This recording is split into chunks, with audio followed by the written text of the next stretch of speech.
Hey folks, this is Jesse with theclassicgamer.com, and today we're playing Metroid on the NES.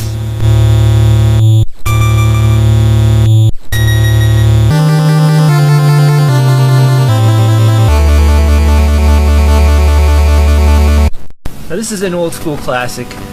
I'm sure a lot of gamers are very familiar with this game, but I would like to introduce this game to players who possibly are playing it for the first time, to younger players who may have missed this game, but now that it's available on the Wii Virtual Console and people are picking up retro games and trying them out for the first time, I'm here to present the game to you to help you get through a little smoother than back when I first played it as a kid, and I had not the best time because it was both difficult and confusing.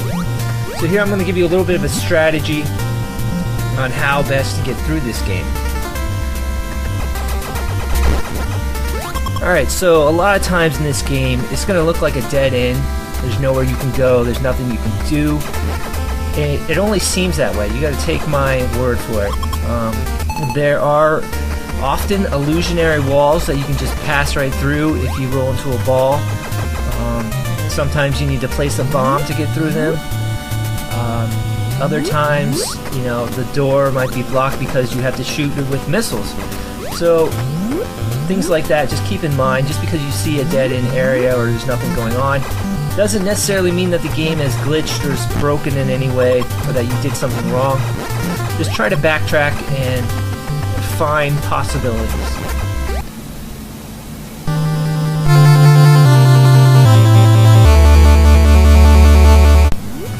Okay, so what you want to do in this game is basically travel from left to right. You're going to try to go to new areas where you can find upgrades to your equipment and your weapons, which will prepare you to go to the final area and kill the final boss. Before that, you have to travel to these new areas and defeat the two mini-bosses.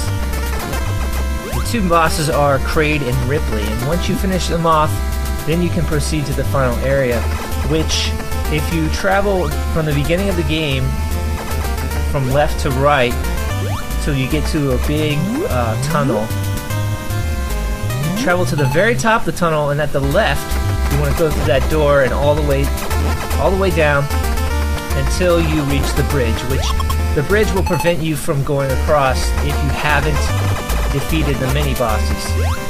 But you don't even want to do that until you get a weapon called the Ice Beam. So make sure you have that weapon, because without that you will not be able to get through the area.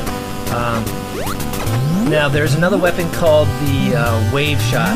You want to make sure that if you get that weapon, that you don't get it after the Ice Beam. Make sure you get the Ice Beam last. There are two places where you can get the Wave Shot, which, you know, if you get it once and then let's say you get the Ice Beam and then you find it again, that's a big mistake because you will permanently replace the Ice Beam and you won't be able to complete the game. So save yourself the trouble.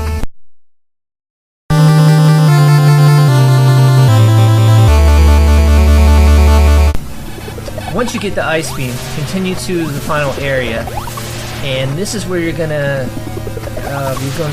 meet up with the Metroids for the first time.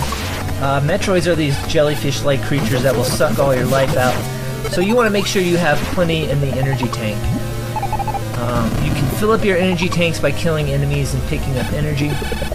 You also want to make sure that you have a ton of missiles. You're going to really need these for both the Metroids and the final boss. Again, you can get the missiles by you collect the power-ups throughout the entire game, and you also acquire them by killing enemies sometimes. So there you have it. Once you think you have enough missiles and energy, I suggest you go towards the final boss. You're going to need at least 30 missiles, I'm going to say around 30, to finish off the final boss. So I hope that helps you a lot. Thank you for watching this video, and subscribe to The Classic Gamer.